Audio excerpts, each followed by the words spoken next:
গত বিধানসভা উপনির্বাচনে রায়গঞ্জে অভূতপূর্ব সাফল্য লাভ করেছে তৃণমূল কংগ্রেস। জয়ী হয়েছেন তৃণমূল কংগ্রেস প্রার্থী কৃষ্ণ কল্যাণী। এই উপলক্ষে আজ রায়গঞ্জ বিশ্ববিদ্যালয়ের সম্মুখভাগে বিজয় উৎসবের আয়োজন করে তৃণমূল কংগ্রেসের অধ্যাপক সংগঠন ওয়েব কুপা। পাশাপাশি আসন্ন 21শে জুলাই উপলক্ষে একটি বৈঠক করা হয়। সমস্ত অধ্যাপকদের ধর্মতলার সমাবেশে সামিল হওয়ার জন্য বার্তা দেন নেতৃত্ব।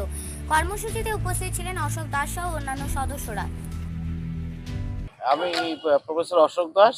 আমরা উত্তর দিনাজপুর ঐক্যপা, আমাদের যে প্রফেসর যে ইউনিয়ন বিভিন্ন কলেজ ইউনিভার্সিটি, সেখান থেকে আমরা এখন আমাদের ডিস্ট্রিক্টের দায়িত্ব নেই, আমরা সবাই মিলে এক করে এই কাজটা এখন চালিয়ে যাচ্ছি।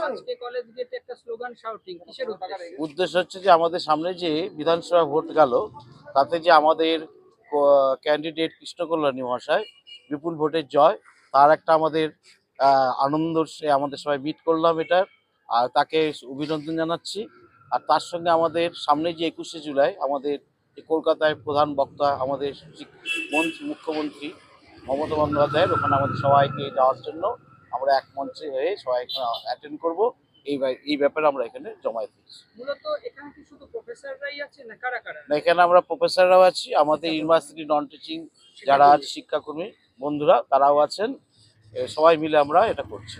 21শে জুলাই কতজন যাচ্ছে আপনাদের? আমাদের মোটামুটি এই রায়গঞ্জ ইউনিভার্সিটি এবং ডিস্ট্রিক্টের ঐক্যপা এবং শিক্ষা বন্ধু মিলে 50-60 জন আমরা যাবো। কি বার্তা দিবেন 21শে জুলাইয়ের প্রাক্কালে?